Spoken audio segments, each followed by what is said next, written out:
श्री राम जय राम श्री राम जय जय राम। कथा कहो तुलसी कृत जटामति अनुसार, आसन लीजय प्रेम से आवहु पवन कुमार। सियावर रामचंद्र की जय। नीलाम्बुज श्यामल कोमलांगम, सीता समारोपित वामभागम। पाणो महासायक चारुचापम, नमामि रामम रघुवंशनाथम। ओम श्री सीतारामचंद्राभ्यां नमः, उमामहेश्वराभ्यां नमः। ओम श्री एकादशीदक्षेश्वरांतरकाशीनते नमः। श्री राम जय राम। सत्संग के क्रम में आप श्री रामचरितमानस के अरण्य कांड की कथा शुरू हो रही है, जिसमें अरण्य कांड को उद्धार का कांड कहते हैं। तो कहते हैं जब चित्रकूट में प्रभु श्री राम जी चित्रकूट में विराजमान हैं और भरत जी उनको मनाने के लिए गए हुए हैं, और फिर श्री राम जी ने उनको चरण पादुका दे करके विदा किया है। पूरे अयोध्या के सारे समाज को, माताओं को, गुरु वशिष्ठ जी को, और उधर मिथिला नरेश जनक जी को एवं उनके जनकपुर के सारे समाज को उन्होंने विदा कर दिया है। अब इधर जो है प्रभु अब चित्रकूट में नाना प्रकार की लीलाएं कर रहे हैं। एक दिन की बात है, भगवान श्री राम इस स्फटिक शिला पर बैठे थे, बड़े सुंदर पुष्पों को चुनकर और उनसे विविध प्रकार के आभूषणों से सीता जी का श्रृंगार कर रहे थे। तो मानो भगवान ने विचार किया कि उन्होंने मेरे लिए कितना त्याग किया है। सीता जी ने मेरे लिए पहले इन्होंने अपने घर को छोड़ा, फिर मेरे लिए इन्होंने मेरे भी घर को छोड़ दिया, मेरे साथ वनवासिनी होकर रह रही हैं। तो भगवान ने सोचा कि चलो आज इनके प्रति समर्पण प्रेम की अभिव्यक्त किया जाए। भगवान ने एक सीख में पुष्पों को पिरोकर से सीता जी को धारण करवाने लगे भगवान राम का। तो गोस्वामी तुलसीदास जी कहते हैं कि उसी समय इंद्र का पुत्र था जयंत, उसने सोचा कि पृथ्वी पर प्रभु का अवतार हुआ है, मुझे भी चलकर देखना चाहिए क्या क्या लीलाएं कर रहे हैं। तो प्रभु तो कौवे का रूप धारण करके आया, तो वो कौवे का रूप धारण करके आया। देखो प्रभु अपनी धर्मपत्नी का श्रृंगार कर रहे हैं। मन में उसको संदेह उत्पन्न हो गया कि ये परम ब्रह्म नहीं हो सकते। तो कहते हैं उसने सोचा कि मैं तो परीक्षा करके देखूंगा। तो उसने परीक्षा लेने के लिए माता के चरणों में चोंच से प्रहार किया। सीता माता के चरणों में उसने चोंच से प्रहार किया। अब माता सीता के चरणों में चोंच से प्रहार करके भागा। वो माता सीता ने देख लिया कि जयंत है मेरे चरणों में प्रहार करके भाग रहा है, परंतु फिर भी प्रभु को नहीं बताया। वात्सल्यमयी माँ हैं, ज्ञात है यदि प्रभु को पता चल गया तो उसे प्राणदंड प्राप्त हो सकता है। परंतु जब सीता जी के चरणों से रुधिर निकला तब भगवान ने देखा तो बड़ा क्रोध आया। जिस सींग से प्रभु माला गूंथ रहे थे उसी सींग को उठाकर उन्होंने ब्रह्मास्त्र बनाकर जयंत की ओर फेंक दिया। वही सींग जयंत के लिए ब्रह्मास्त्र बनकर उसके पीछे लग गया। मानो भगवान कहना चाह रहे हैं कि भैया मेरे पास तो एक ही चीज़ है, जिसका जैसे भाव उसका वैसा परिणाम।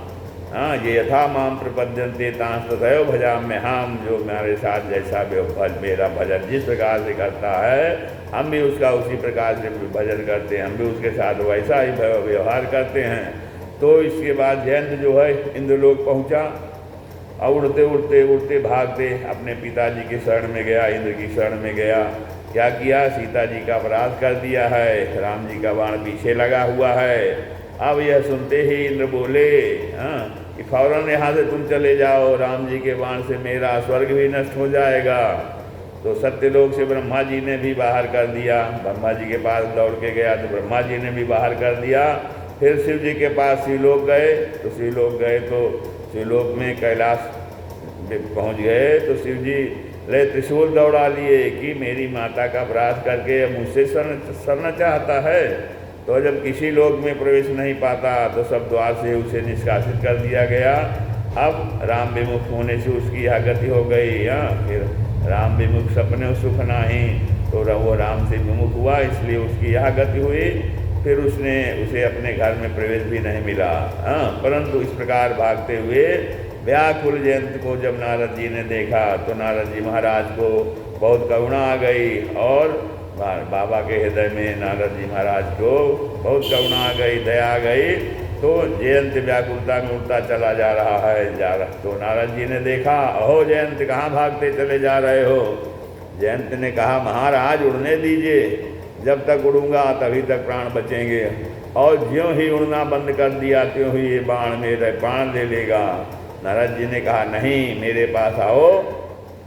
पास बुला लिया, जब तक मेरे आश्रय में रहोगे ये बाण कुछ नहीं बिगाड़ सकता। जयंत आया, नारद जी बोले, कैसी मूर्खता कर रहे हो तुमने अपराध किया है, श्री राम का और शरण में जा रहे हो, अन्य देवी देवताओं के जिसका अपमान किया है उसी की शरण में जाओ तो ही कल्याण होगा।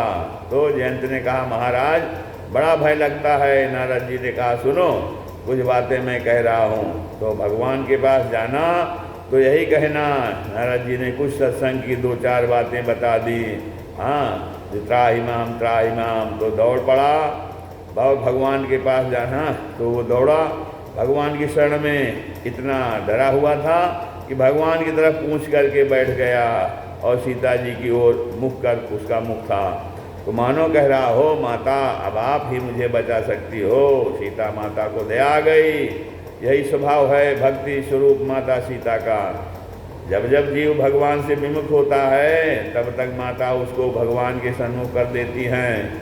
भगवान ने देखा, भगवान ने देखा तो उनको बहुत क्रोध आ गया। जयंत, तुमने अति अपराध किया, तुमने बहुत बड़ा अपराध किया है, बताओ ये अपराध तुमने क्यों किया। अब जयंत नारद जी के वचनों को सुनकर आए थे। नारद जी ने कहा था तो बोल पड़े, मैंने आपका अपराध इसलिए किया था क्योंकि आपका प्रभाव देखना चाहता था कि आप परब्रह्म हैं या नहीं। सो मैंने देख लिया कि आप ही परब्रह्म परमात्मा हैं। तो अच्छा, तो मेरी शरण में क्यों आए अब। जयंत बोला, प्रभु आपके प्रभाव को देखने के लिए सीता जी के चरणों में चोंच से प्रहार किया था और अब आपका स्वभाव देखना चाहता हूँ। आपका प्रभाव तो हमने देख लिया, कि बाण हमारा पीछा कर रहा है, कहीं भी शरण नहीं मिल रही है, तो आपका प्रभाव देख लिया। अब आपका स्वभाव हम देख रहे हैं, आपका स्वभाव देखना चाहते हैं। कि जैसे स्वभाव का वर्णन जो है संतों मुख से सुना है वैसा स्वभाव आपका है या नहीं है। तो ऐसी उसकी अत्यंत उसकी ऐसी सुंदर वाणी, ऐसी आत्मवाणी सुन करके उसको जो है भगवान ने कहा कि ठीक है, एक आँख का करके छोड़ दिया। यद्यप ही कर बुद्धि, यद्यपि आपका वध करना उचित है उसका, फिर भी भगवान ने उसको उसकी एक आँख को छोड़ करके एक आँख का करके छोड़ दिया। तो कहते हैं यद्यपि उसका वध करना उचित था। भवानी, शंकर जी कहते हैं कि हे भवानी पार्वती जी, क्योंकि उसका अपराध ही ऐसा था, पर प्रभु ने कृपा करके उसे छोड़ दिया, नेत्र ही लिया। भगवान ने मूर्ख तो हमें द्वैत दृश्य देख, भगवान ने तो मूर्ख तू हमें द्वैत दृश्य देखता है, तेरी दृष्टि ठीक नहीं है, इसलिए तू एक दृष्टि हमारा दर्शन करना। भेद दृष्टि भगवान ने समाप्त कर दी। तो बोली सियावर रामचंद्र की जय। तो भगवान श्री राम ने बहुत दिनों तक चित्रकूट में निवास किया। इस प्रकार सुंदर सुंदर लीलाएं की, परंतु मन में विचार किया यहाँ भीड़ बढ़ने लगी है, लोग ज़्यादा आने लगे हैं। अब मेरा अवतार जिस कार्य के लिए हुआ है मुझे वह भी संपन्न करना है, इसलिए अब मैं जो है भारतवर्ष का भ्रमण करूँगा, भगवान ने कहा। और फिर अत्रि मुनि के आश्रम में आए गए। सीता जी ने अनसुईया के चरणों में प्रणाम किया। तो अनसुईया जी ने बहुत ही सुंदर पातिव्रत धर्म का उपदेश सीता जी को दिया। तो इन चारों की परीक्षा विपत्ति के समय में होती है। वैसे तो हर व्यक्ति धैर्यवान बनता है, परंतु वास्तविक धैर्य की परीक्षा तो विपत्ति काल में होती है। धीरज धर्म मित्र अरुणारी, आपत्ति काल परखियो चारी। तो अब आता है धर्म। तो हम सभी परमात्मा को मानते हैं, संपत्ति जब होती है तब मानते हैं, लेकिन विपद काल में हम उन्हें मानते हैं या नहीं। मित्र की परीक्षा भी विपत्ति में ही होती है। अब विपत्ति के समय नारी की भी परीक्षा होती है। तो अनसुईया जी कहती हैं उत्तम पतिव्रता वही होती है जो आपत्तिकाल आने पर और दृढ़ता से अपने पति के साथ खड़ी हो जाए कि मैं आपके साथ हूँ और बेटी तुमने वही किया है, मैं तुम्हें उपदेश नहीं दे रही हूँ, अभी तुम्हारे माध्यम से संसार को उपदेश दे रही हूँ। ये अनसुईया जी ने सीता जी से कहा। तो प्रसन्न हो गई अनसुईया जी सीता जी पर, तो उन्होंने उपदेश दिया जो सदैव निर्मल और नवीन बने रहते हैं ऐसे वस्त्र और आभूषण सीता जी को पहनाया, दिव्य वस्त्र पहनाए सीता जी को। भगवान श्री राम के जीवन में धैर्य भी है, धर्म भी है, मित्र भी हैं और स्त्री भी हैं, चारों ही आपत्तिकाल के समय विजयी भी हुए हैं। तो धीरज कहते हैं तदपि धीर धरि समय समय ऊंचा विचारी, ऊंची मधुर बचन महतारी। और धर्म में क्या है, मैं सोई धर्म सुलभ कर पावा, तजे त्योपुर अबजस छावा। अब मित्र कौन है, लक्ष्मण जी और निषादराज जी भगवान के मित्र हैं और नारी पत्नी सीता जी हैं। तो मित्र और पत्नी किसी ने भगवान का साथ विपत्ति नहीं छोड़ा। इन चारों पर भगवान इतना प्रसन्न हुए कि चारों को भगवान ने पुरस्कृत किया। तो धैर्य को भगवान ने अपने रथ का पहिया बनाया। धीरज सौरभ यही रथ चाका।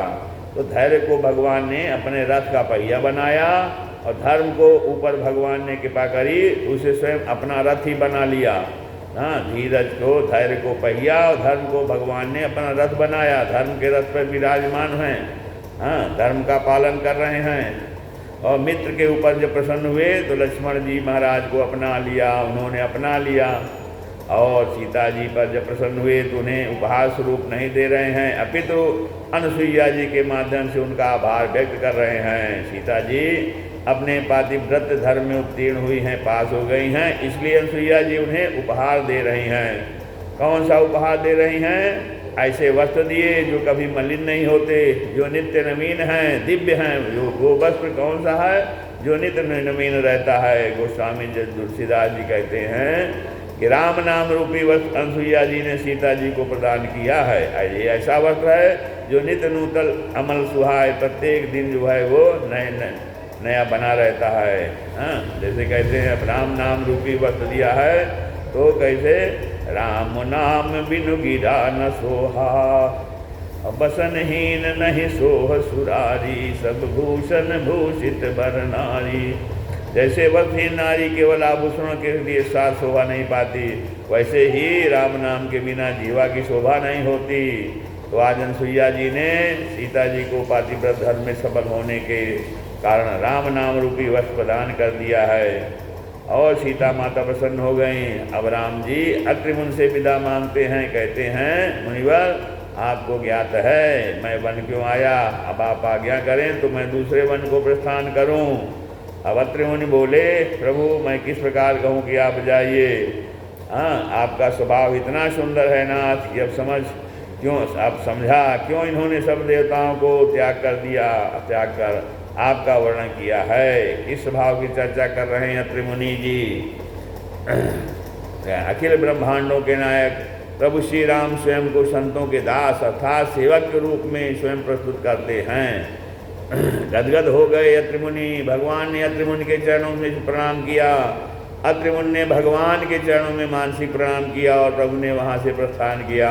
अत्रिमुनि ने भगवान के चरणों में मानसिक प्रणाम किया, क्योंकि अत्रिमुनि जानते हैं कि वैसे भगवान जो है इसमें मनुष्य अवतार लेकर के, मानव का अवतार लेकर के लीला कर रहे हैं, लेकिन अत्रिमुनि को पता है कि ये परब्रह्म है, तो इसलिए उन्होंने मानसिक रूप से प्रणाम किया। तो वैसे भगवान श्री राम ने अत्रिमुनि के चरणों में प्रणाम किया था, लेकिन अत्रिमुनि ने चूँकि भगवान लौकिक लीला कर रहे हैं इसलिए उन्होंने उनको मानसिक रूप से प्रणाम किया और फिर प्रभु ने वहाँ से प्रस्थान किया। लक्ष्मण, सीता जी और भगवान श्री राम की अब वन यात्रा हो रही है। आगे आगे राम जी, मध्य में श्री सीता जी और उनके पीछे श्री लखनलाल जी चल रहे हैं। ऐसी अद्भुत झांकी गोस्वामी तुलसीदास जी लिखते हैं कि अच्छा राम जी आगे चल रहे हैं तो सीता जी इस बात का ध्यान रख रही हैं कि प्रभु के पद अंकों का पर उनके चरण न पड़ जाएं। और राम सीता जो दोनों के पीछे लक्ष्मण जी चल रहे हैं तो वो इस बात का ध्यान रख रहे हैं कि उन दोनों के चरण चिन्हों पर उनके चरण न पड़ जाएं। इसलिए गोस्वामी तुलसीदास जी कहते हैं कि अच्छा लक्ष्मण जी जीवाचार्य हैं तो उनकी प्रत्येक गतिविधियों में कोई न कोई शिक्षा छिपी रहती है। कहते हैं हम सब जीवों के लिए सीता जी प्रभु की माया हैं, सो अवतरो मोर यह माया। तो लक्ष्मण जी माया के पीछे तो चलते हैं, परंतु उससे दाएं बाएं बचकर चलते हैं, और दाएं बाएं चलने से उनकी दृष्टि सदा सर्वदा श्री राम पर ही बनी रहती है। बोलिए सियावर रामचंद्र की जय। तो फिर मार्ग में विराट राक्षस का उद्धार करते हुए प्रभु आगे बढ़ते हैं। आगे सर्वंग ऋषि की कथा आती है। सर्वंग मुनि की कथा है कि जो कि जाने ही वाले थे ब्रह्मलोक को, सर्वंग मुनि ब्रह्मलोक को जाने ही वाले थे, लेकिन उन्होंने सुना भगवान श्री राम आ रहे हैं तो अपना कार्यक्रम रद्द कर दिया कि जब तक प्रभु का दर्शन नहीं करूँगा तब तक कहीं नहीं जाऊँगा। जैसे ही प्रभु श्री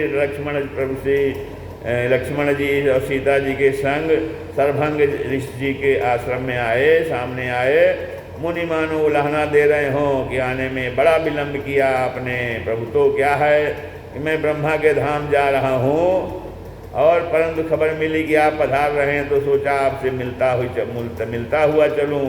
तो भगवान ने सोचा जैसे कोई एहसान कर रहे हो मेरे ऊपर, ऐसे कह रहे हो। बाद में लगा कुछ ज़्यादा तो नहीं बोल गया। तब सर्वंग जी अपनी वाणी सुधारते हुए बोले, नहीं नहीं सरकार, इसमें मेरा कोई निहोरा नहीं है। तो कहे भक्तों के हृदय को चुराने वाले प्रभु, आपका मुझ पर कोई एहसान नहीं है, कोई निहोरा नहीं है, अपितु आपने प्रण के रक्षात मुझ पर कृपा करी है। भगवान ने कहा आप ठीक बात कही। आपने सर्वभंग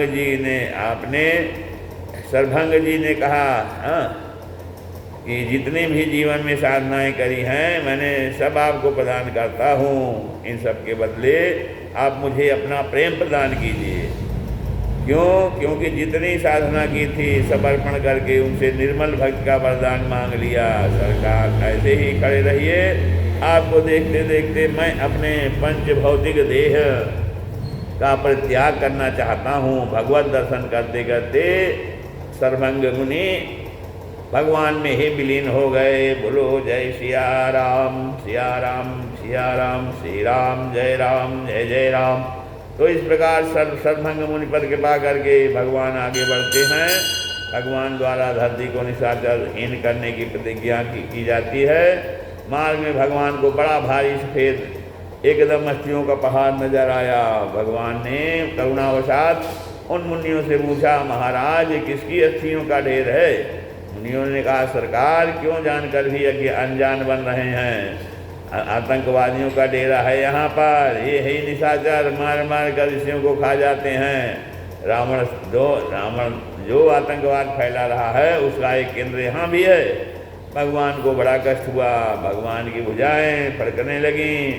भगवान ने धनुष बाण हाथ में उठाकर और फिर भुजा उठाकर प्रतिज्ञा कर ली कि मैं प्रतिज्ञा करता हूँ कि पूरी पृथ्वी को आतंकवादियों के आतंक से मुक्त कर दूंगा। मैं प्रतिज्ञा करता हूँ, ऐसा भगवान ने प्रतिज्ञा किया।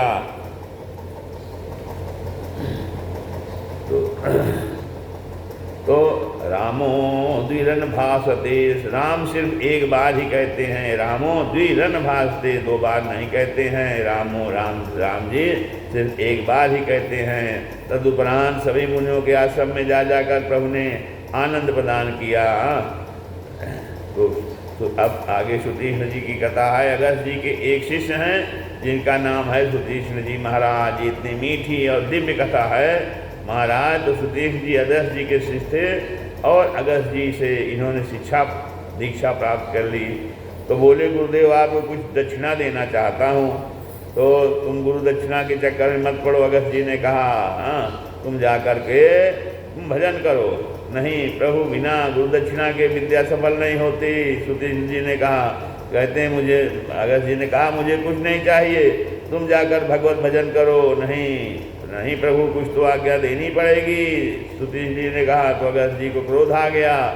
क्रोधी महात्मा थे, वो बोले, जाओ, जिस दिन परमपिता परमात्मा को मेरे दरवाजे लेकर आओगे उस दिन तुम्हारी गुरु दक्षिणा सफल मानी जाएगी। तो ये भगवान क्यों पीछे पड़ा था, मैं इनके अब कहाँ से मैं भगवान को लाऊंगा, कैसे गुरु दक्षिणा पूर्ण होगी।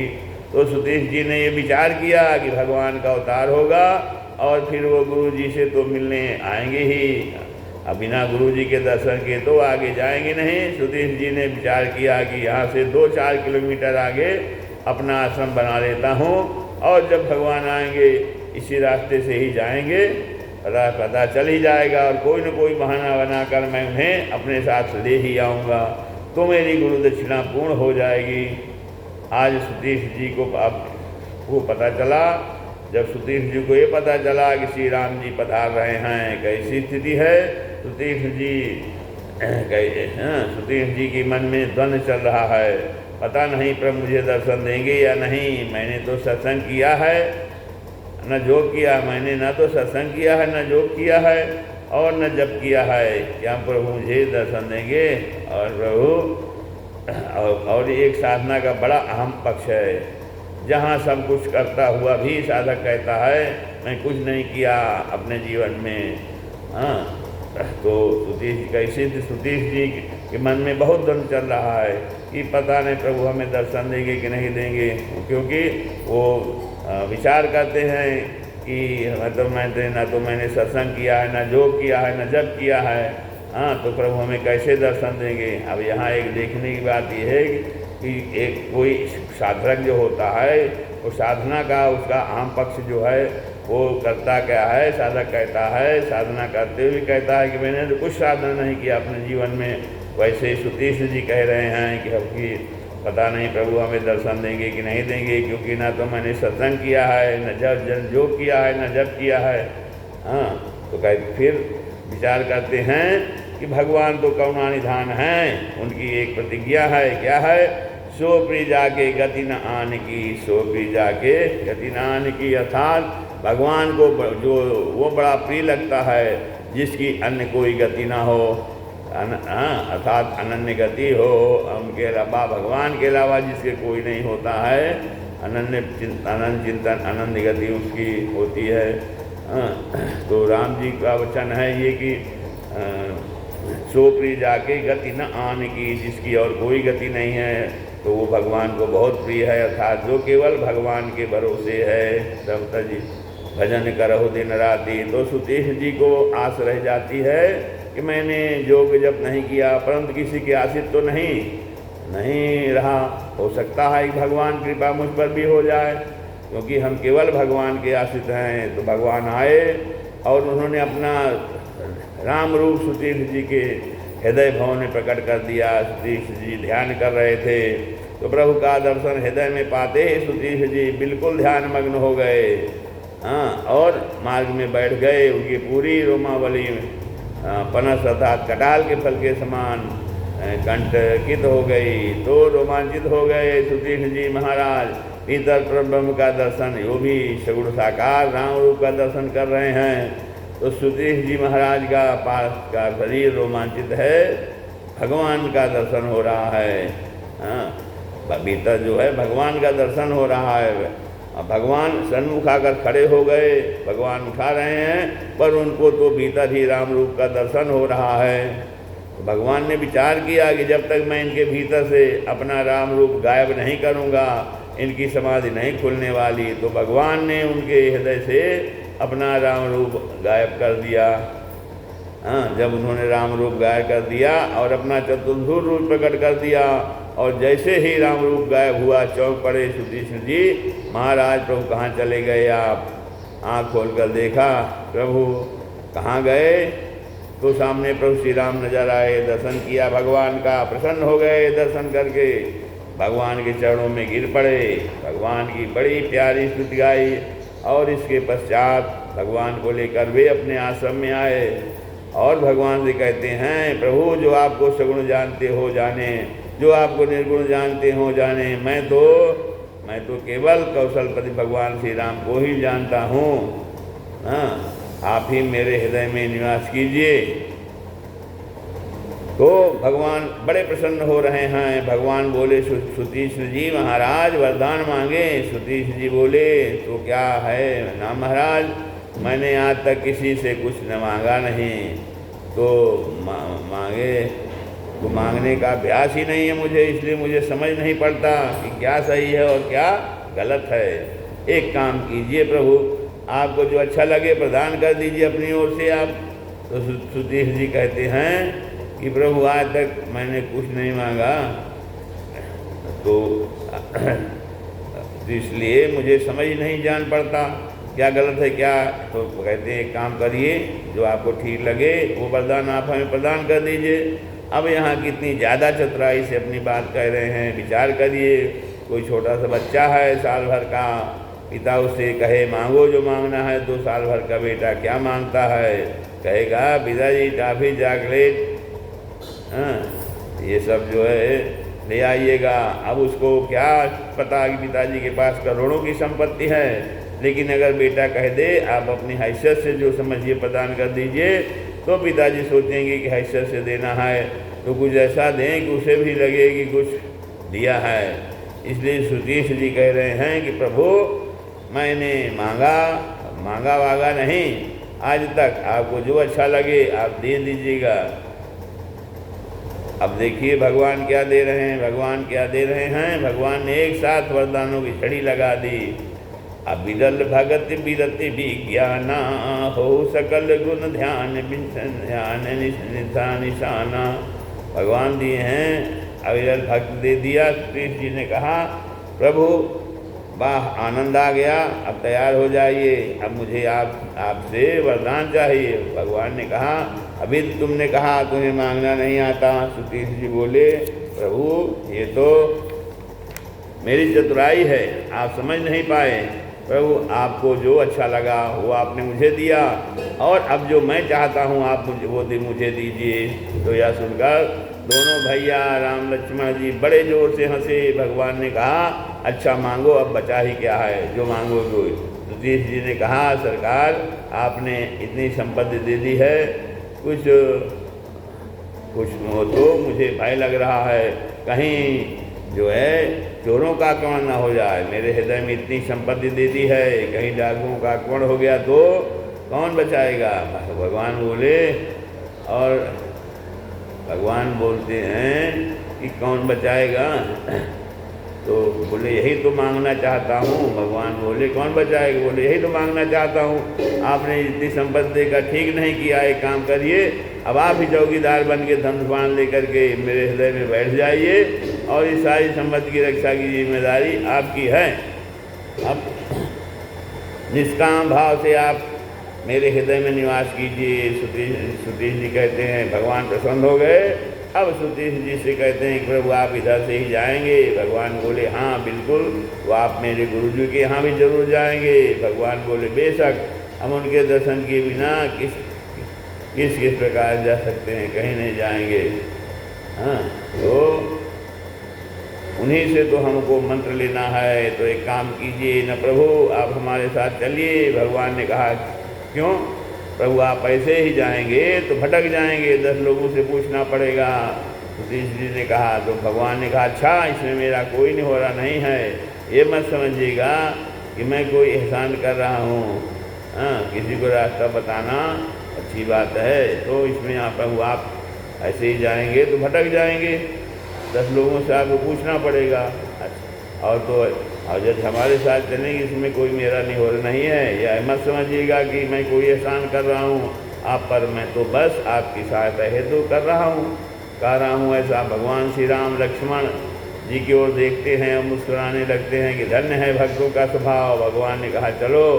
सुधीर जी भगवान से आगे आगे चल रहे हैं, 2 कदम आते ही भगवान से, कहीं ऐसा न हो गुरु जी की दृष्टि पहले भगवान पर पड़ जाए। भगवान दुआसे के बाहर ठहरा दिया। हाँ फिर प्रभु आप थोड़ा यहीं ठहरिए, हम थोड़ा भीतर देख कर आते हैं, गुरु जी कहाँ हैं। सुधीर जी भीतर चले गए, बाहर भगवान खड़े हैं। सुधीर जी कहते हैं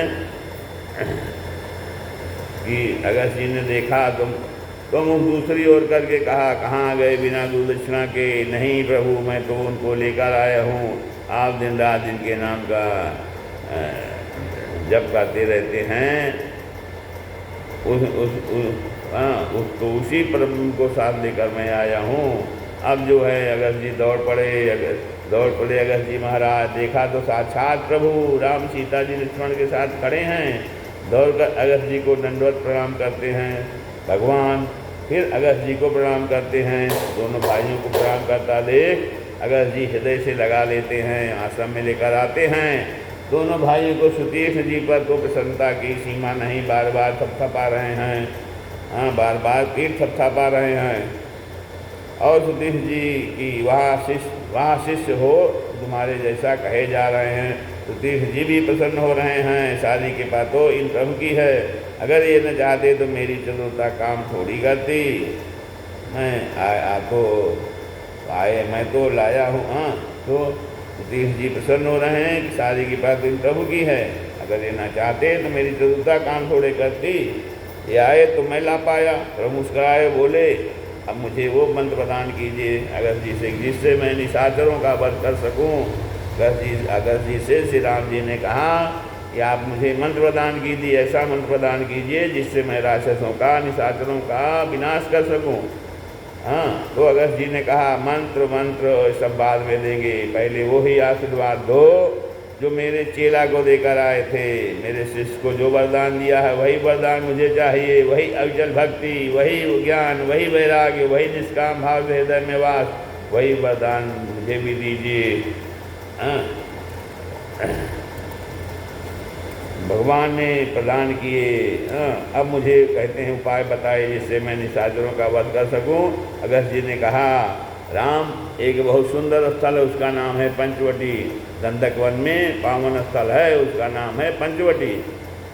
आप वहाँ जाइए। और एक दंडक नाम के राजा थे जिन्होंने दुर्वासा मुनि की कन्या के साथ विचार किया था।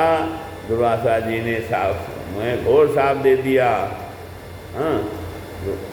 आज से 7 दिन के भीतर इस राज्य में गरम बालू की बरसात होगी तथा पूरा राज्य जल करके नष्ट हो जाएगा।